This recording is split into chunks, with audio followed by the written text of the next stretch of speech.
So thank you everybody for being here tonight to help Červená Barva Press celebrate 15 years. And we have 3 really wonderful readers tonight. I'm really excited to have them here. And the press has published since 2005 over 200 books. And this year alone, so far, we have brought out 13 books. I'm hoping to make it to 20 by year's end. Keep your fingers crossed. The press is very, very active in what it does. We have a regular reading series, poetry and translation roundtables, a poetry and artist series, pastry with poets, workshops, which I keep the workshops affordable. I believe you don't have to break the bank to take a workshop. The Lost Bookshelf bookstore, and Read America Read. And we are located in the Armory in Somerville. And so for those of you in the area, when it is open again, I hope you check us out. So our first reader tonight is Marguerite Bouvard. And she has numerous books of poetry published and other books on women and human rights, social justice, illness, and grief. She has a book of poetry forthcoming from Červená Barva Press. And if you would like more information about Marguerite, check out her website. It's margueriteBouvard.com. And I give you Marguerite.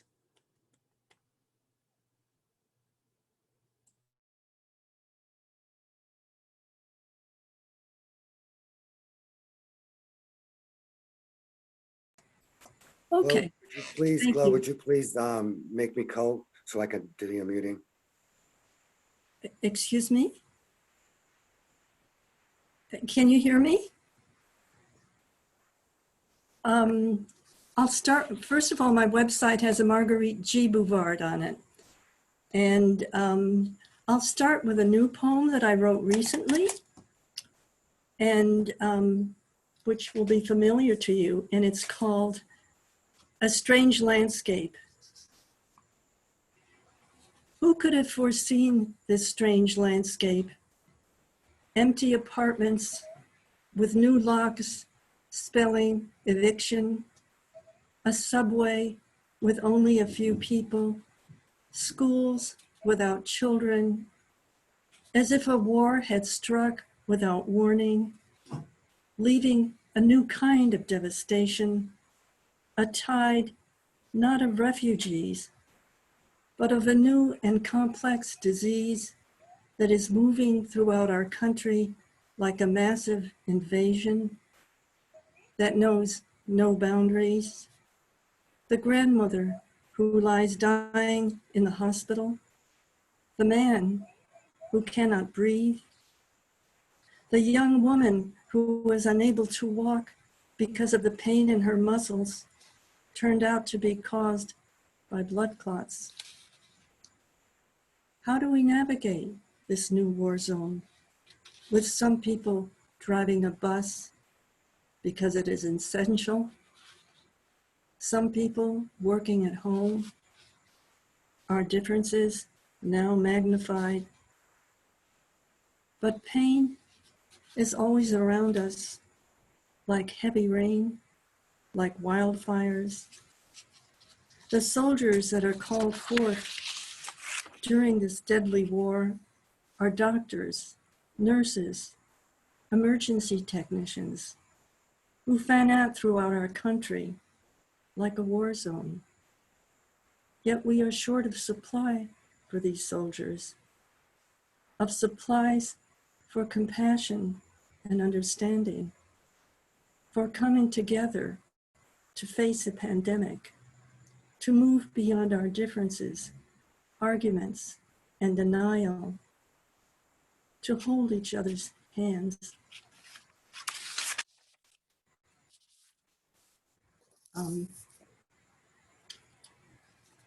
The next poem is called Kudzu. Kudzu. Miles of trees and bushes along Pilani Highway in Maui are smothered with kudzu until the landscape has completely changed and lost its diversity. Each leaf similar in size and shape of bushes crushed beneath its tentacles. The way slogans have become magnets for our emotions, bringing together the fear, insecurity, and anger that pervades us, strangling the landscape of our daily lives, facts that could have revealed the diversity of our voices and uncover the hidden machinations beneath the never-ending slogans that bombard us. P.S. Because you didn't know, everything's fine and all is well.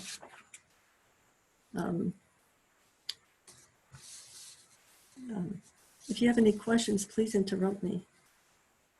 The next poem is about a refugee. And you know we're turning them away. She is beautiful, the woman sitting on a stone, holding her little boy with her older child next to her. She feels that she is nowhere, in a border between Syria and Iraq, where the landscape is made of scattered hay, plastic hanging over what is supposed to be a shelter. She is beautiful, but frightened, anxious, her large dark eyes holding so much: the bombing, the destruction of her home, the town she left behind along with her language, as if her life was but a piece of paper that could be ripped apart. The word future is now meaningless. Her face spells fear, holding a war we turn away from while we celebrate our withdrawal from Syria with empty words. Because everyone knows we need to stay at home and Russia is now in Syria. I don't know how long, one more maybe? I don't know how long I should read. This one is more upbeat. You'll be happy to know. A retreat. Entering a forest is a retreat from the loud voices that create division with their endless carping. Here, time is a continual becoming that enfolds us and draws us in. A quiet filled with silent music, the wind that becomes a chorus of branches bending towards each other, tender shoots growing out of dead tree trunks.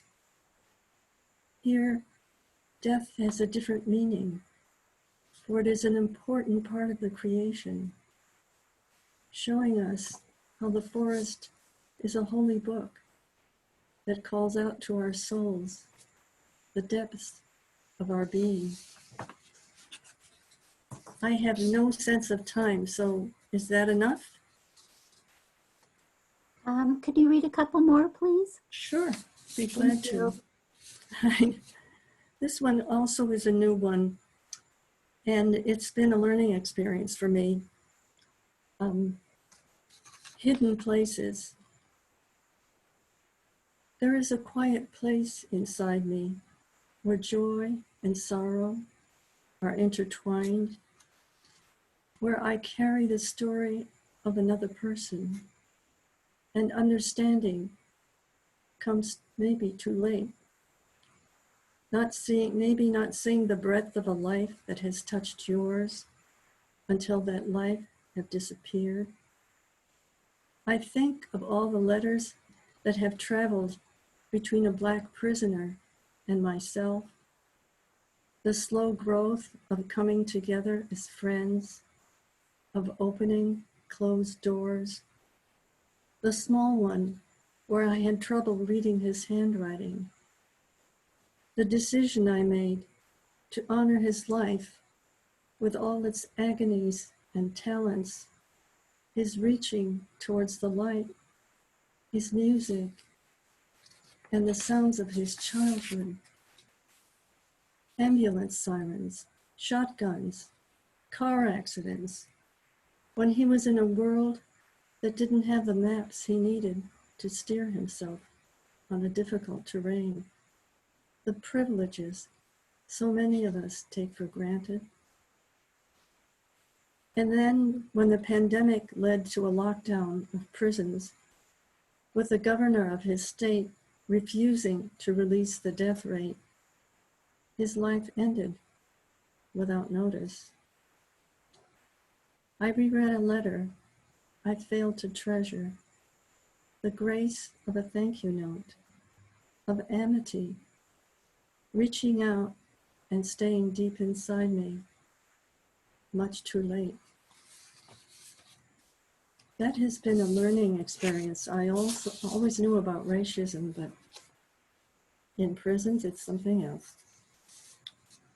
And this is my last poem. It's a little more upbeat, and it's about an abbey. My husband is French, and we used to go to France before Americans were not allowed this year. The Abbey of Saint-Onc was built in 1148 in the valley beneath the Gaure in the south of France for monks who wanted to spend their life in prayer and contemplation. It is made of eloquent stone with arches upon arches at different levels. So even the high windows are arches, just stone, no embellishments to distract us in our search for grace, and is a place where we enter the mystery of the creation, where the past, present, and future are intertwined, and we enter ourselves, finding an immensity to ponder in our brief time on this earth. Thank you for letting me read. Thank you. Thank you so much, Marguerite. Our next reader is John Amen. John is the editor and publisher of Pedestal magazine. His latest book is called Illusion of an Overwhelm by New York Quarterly Books. He has read for Cervena quite a few times, coming up from North Carolina, so I really appreciate that. And he's a wonderful friend, and many of our books have been reviewed in his magazine, and so I'm grateful he's here tonight, and I give you John. Thank you, Gloria. Thanks for hosting this, inviting me to be part of it, and congratulations on the anniversary. I'm going to open with a couple poems that are part of a series that came out of the death of my uncle, Richard Sassoon. And some of these pieces address him or our relationship or whatever, sort of literally, and then there's a lot where I sort of take an imaginative vantage points just to try to get at, you know, sometimes I can get at the essence of things almost better that way than if I was to try to do a literal approach. So this piece is called Remembering Richard. I scored a gig with a photographer named Richard, hours on a site outside Sedona. My job to cart his lights and tripods, rusty implements of the trade, gadgetry amassed over decades. I didn't love being cooped up in a new agey villa, staging antique furniture, the standing around, waiting and waiting. But the pay was good, and when the sun spilled through a West facing window, the world a prehistoric red. We packed, and Richard got us a cab into the city. You know, we have numerous lives, he said over a martini, telling me of his theater days in Berkeley, apprenticeship to a moody auteur in the channels off Gothenburg, his 28th birthday spent filming the sadhus of Varanasi. I lived to fall in love, he added, describing the mad novelist he wooed in Barcelona, a barista from Warsaw, his plunge into the matrix of the flesh, a vampiric genius from Tangier, branding him with a spell that took a cold year to overcome. How about you, he asked. Not much to say, I blurted, a blank screen dropping, my mouth suddenly dry. Not yet, he quipped, leaping into a mazy anecdote about a chess match he lost in Berlin. He spoke of Shakespeare, Socrates, the Aztecs and Incas. We ate spicy cornbread, guzzled shots of gin and dark beer. Richard scaled his monologues like a speed climber ascending a mountain peak, diving into a boundless fog, that elastic silence. Finally, we rode back to the hotel. Richard stumbled to his suite, mumbling in French. I found my room and dropped into a carnival of restless sleep. 3 women sang a dirge while I swung a pickaxe in a blue desert. A vision that returned when my mother died, again when I quit drinking, years later following a friend's suicide. 3 women cringing as I buried a blade in the ancient sand. I recall the bright umber of Richard's eyes, can still conjure the music of his voice, though I'm sure he's deceased by now, a severed cord flapping in the stratosphere. I wake and slumber and wake again, haunted by the fact that some capricious dawn, the waking simply ends. Who can say if there's another dream on the other side of this one?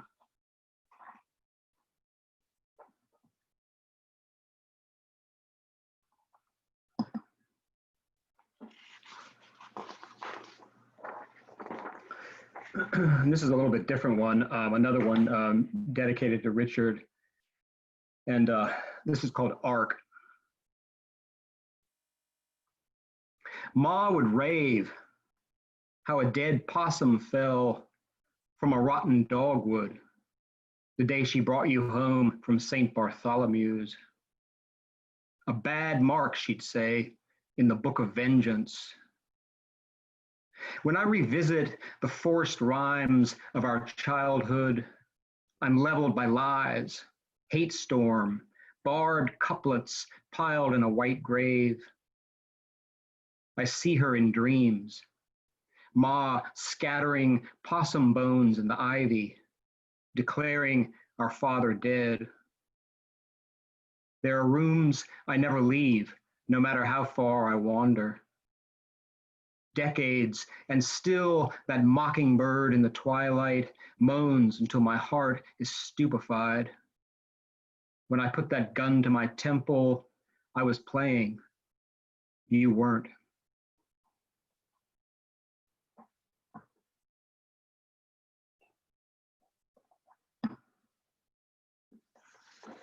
All right, we had a couple more new ones. This is there was an article in a paper. This is actually one of the. This probably goes back a couple years. This is like probably one of the earlier ones of this batch of poems that hopefully will be finished one day. The saga continues. But anyway, there was an article that I saw about a man who went missing and this whole drama that had happened before he left. And so it was kind of, it just triggered me to sort of reconnect with something somewhat similar when I was a kid. And so this poem came out of that. Local news. The Friday Isabel's father went missing. He flashed a knife in a downtown bar, fired his .45 into his ex's apartment, screaming threats at 4 a.m. on a starry night. When the cops arrived, he and his green Malibu were gone. At dawn, they converged on his house, wielding crowbars and a battering ram, roped off shelves of porn, boxes of ammo, a mannequin stuffed in a straitjacket, another wrapped in chains. He'd drawn teardrops on their cheeks and smeared their mouths with red paint. I kept seeing him in our backyard, unshaven face grinning in the branches. He pressed his lips against my window pane. Once he sat next to me at the Pavilion movie theater, running his fingertips over my zipper. Isabel sealed her family photos in a baggie, and we buried them in the woods. She tore branches from the pines and dragged thorns across her flesh, as any child of Tartarus would. Weeks later, leaves turning, half moon hanging, I dug up the evidence, that flare of shame behind the schoolhouse. I pissed and pissed, the longest piss of my life. I was like a fireman who keeps spraying a house hours after the flames have surrendered, wanting to be sure, convinced the embers are playing dead. He can still hear a spark whispering in all that wreckage.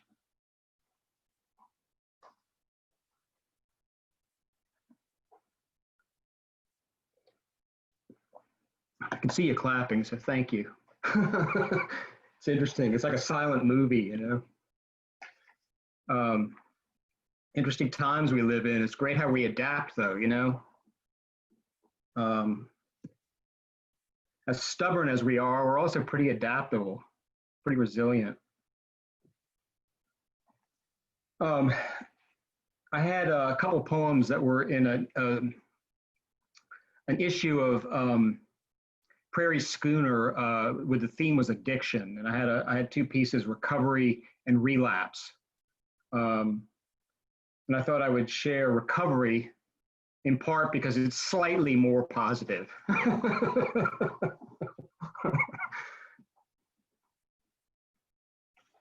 Recovery. A hand stretches from deep space and taps you on the shoulder. You've been through this routine enough times that you no longer turn. You reach forward into red light and bells. This is your take on Hollywood, a confession offered to the books. You elbow someone whom you vaguely recognize. He offers to modify his routine. He offers to perform the wedding. You stand on the deck of the Mother Louise, your return voyage through manic straits, watching the hull carve through waves, thinking you've revised the print. You're a new man with a new karma. But causality dissolves at this point. Each scenario starts at a different port, occurs in a different room, even if all take place in a single beachfront building fated for demolition. Goodbye, passport office. Goodbye, Department of Romantic Processes. Department of the Death Wish. Who you were can never meet who you are, can never meet who you'll be. In any case, horns should be blowing. This is nightclub, cocktail jazz, sexy. You've always liked the idea that something larger, broader, plays you like an oboe, squeezing out your golden notes, an exotic scale worthy of prime time. Here's your defining moment. And this time you get the joke. There's no way to take credit. Don't be surprised if you feel relieved. The Department of Regrets has closed. The Department of Egoic Affairs has downsized. Even the Department of Transcendent Concerns has reduced its hours. Soon the building will be quiet and dark. Soon you'll be alone, which you'll love and hate. Then your real work will begin.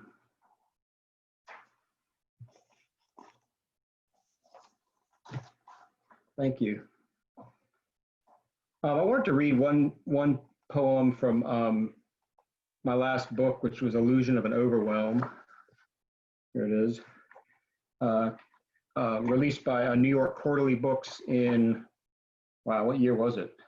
2017. I thought it was 17. I couldn't remember if it was 17 or 18. So I wanted to read the last section in the book. Without getting too confusing here, the book is divided into 4 sections. The last section has 5 parts, and this is the last part of that. So it's the close of the book, and it's kind of when the lover, after his life, can see, can have an overview, can see his whole life and his partner, and he can, you know, and he's losing language. He's losing the language of Earth, but he's taking in what's happening during this transition. I say, I grieve for everything beautiful that arrives without reservation. You reply, look, the ivy's stalking the shingles. Then you're tugging a hose, watering the blue hydrangeas, 50 years clawing across my face. Then ice on the leaves, ice on our mouths, ice in our lungs. I cry for the lovers we were, funnels we traveled, broad hallways that filtered into narrow rooms filled with sunlight, greenery, and our favorite books. We walked as if we didn't know the earth would collapse beneath our steps, believing we were impervious to regret, screamed into the treetops that we'd been forsaken. But the air expands and cramps, the waters mound and crumble, all flesh is home to the tyrant and the saint. How the story unfolds. We dissolve into a moment, some eventual moment, what we resisted for countless lives, the birth and dispersion of light and matter, the word whose echo still stretches space. Though all names are forgotten, this remains. We uttered what the Creator can't, the one music it needed from us. This is what we gave.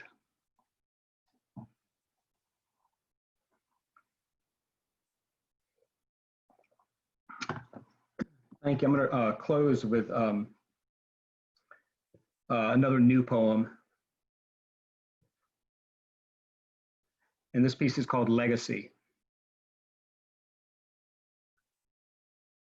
We spent the summer playing wiffle ball in the old potter's field. Every few days, a father set the weeds on fire. Fathers who used a loud voice and stony hands to teach you the value of gratitude. For bases and home plate, we gathered broken birds and sharp objects, filler that smelled bad and drew blood. We played late, the oaks heavy with starlight, bushes teeming with fireflies. One morning, we emerged from our shotgun row, fields still smoking from the previous night's blaze, odor of gasoline hovering. The town griever was dead, slumped under a red maple by the rectory. I agreed not to tell. I agreed not to scream in my sleep. We pinched the dead griever's lips. We pulled his penis out of his pants. Next day, the corpse was gone. The field marked off with wire. Cops lined the street, uniforms pressed, their guns glinting in the sunlight. Mr. Edney sang a forbidden song. Mr. Bishop fell to his knees and set his own house on fire. Through August and mid-September, our parents doused their regrets with blackberry hooch, long teetering prayers at the kitchen table. We waited our turn. A brooding New Year's and murderous July. We owned fields and houses and destroyed them. Our children owned fields and houses and destroyed them. For generations, we've said, the fire stops here. We say a lot of things. Thank you.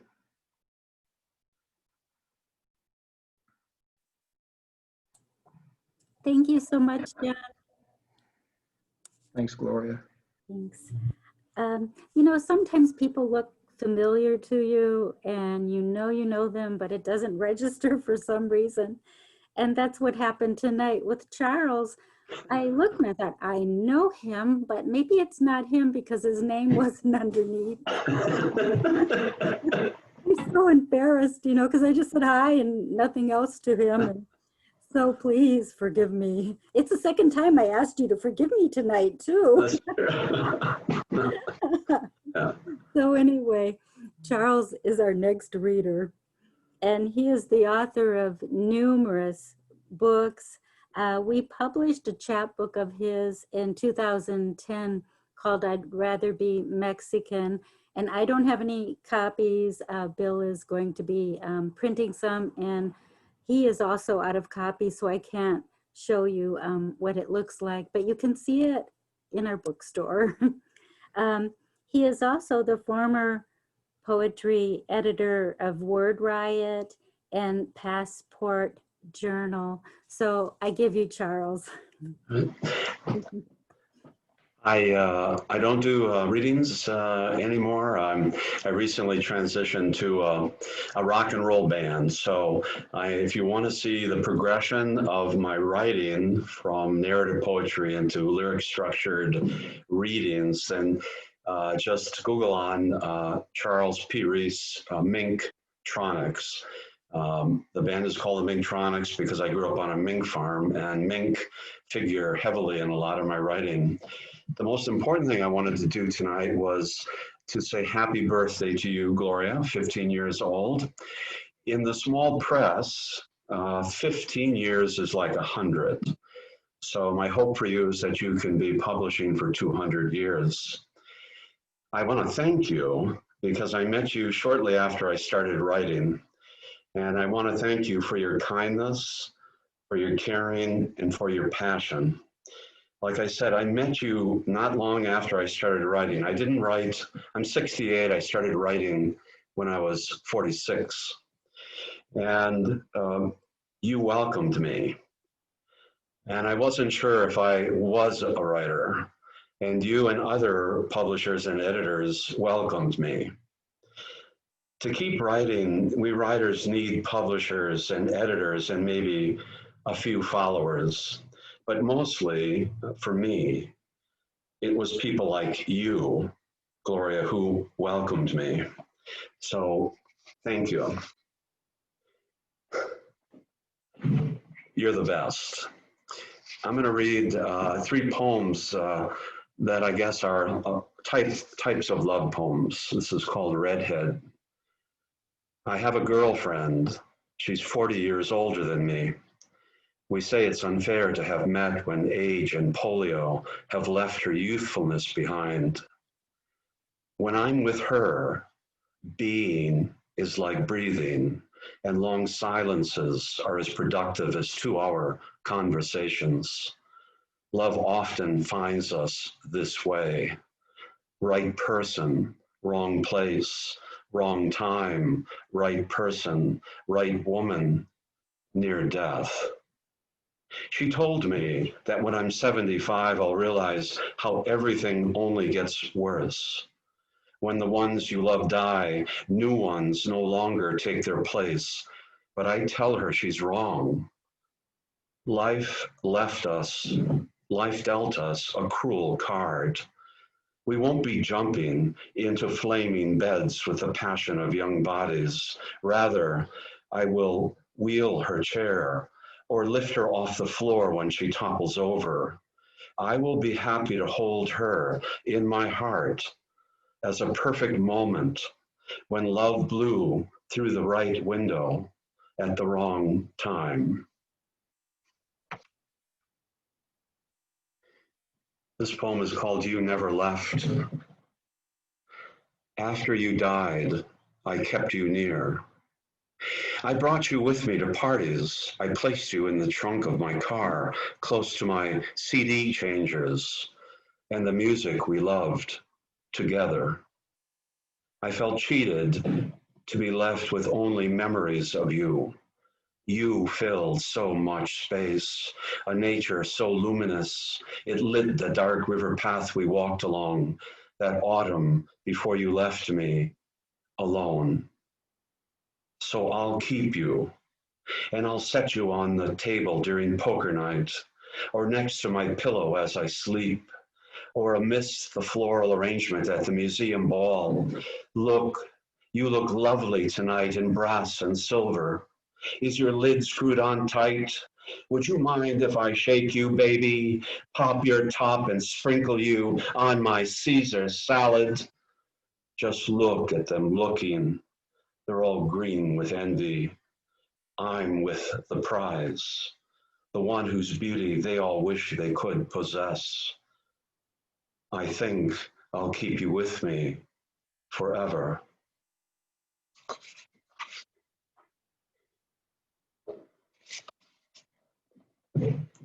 This is called A Silent Man. How silent he was, my father. I never remember him talking, other than when he gave me instructions or reprimands about work. How silent he was in prayer every morning at first Mass, every night before bed, on his knees talking silently to his God. How silent he was at work, tending to his herd of mink, like a sheepdog would tend to his flock. How silent he was at supper, 8 voices clamoring, reaching, asking, my mother filling plates like a short order cook, begging him to say something. How silent he was after lunch as he took his 30-minute nap before returning to his mink, his chores, and his silence. How silent he was with his rosary woven between his fingers, wearing his blue suit as we stood wordless around his coffin.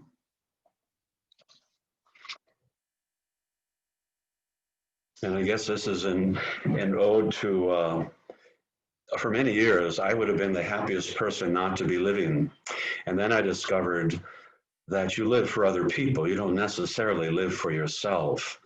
So I always felt that I was a soul that descended to this planet by mistake. Of course, now I absolutely love it here, and I want to stay as long as I can, but there you go. This is called Stars Suspended from Branches. My grandfather told us on the day of his birth, they put him in the corner to die when he, the weaker of 2 scrawny twins, came into the world. But I didn't die. Here I am, he laughed. His brother died a few days later. Funny how death works. Shortly after my father died, my mother announced she would soon be passing, and 11 months later, with a slight smile on her lips, she released her final worry and said goodbye. Death was not in the room. My mother did not believe in death. At middle age, I stand tonight on the field where we played 10,000 softball games as children, where I called my brother the longest litany of swear words my 10-year-old mouth could spit out. I'm standing here looking at the sky, trying to remember something. Maybe stars are the souls of the glimmering dead, or perhaps meteors are the teardrops of souls soon to be returned, souls like me who dread their plunge back into life's unpredictable sea.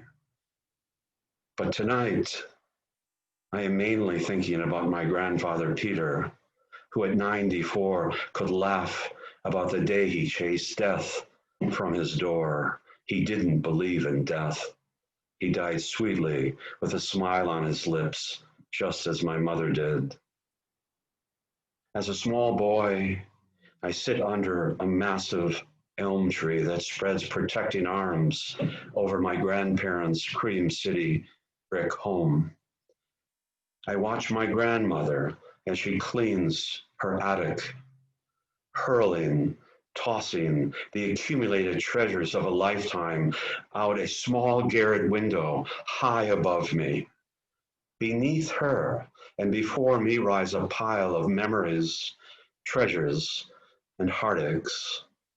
I'm cleaning up, clearing out, getting ready to leave, she said in that succinct way she spoke about everything important.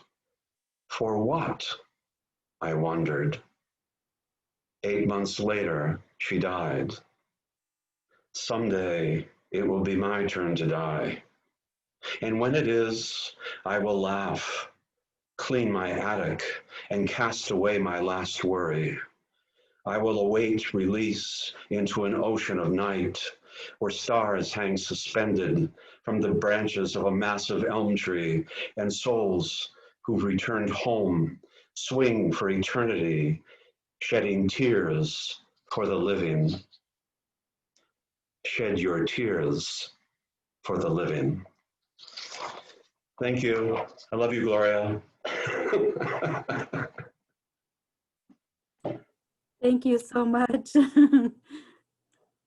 I would like all of us to give all the readers another round of applause, please.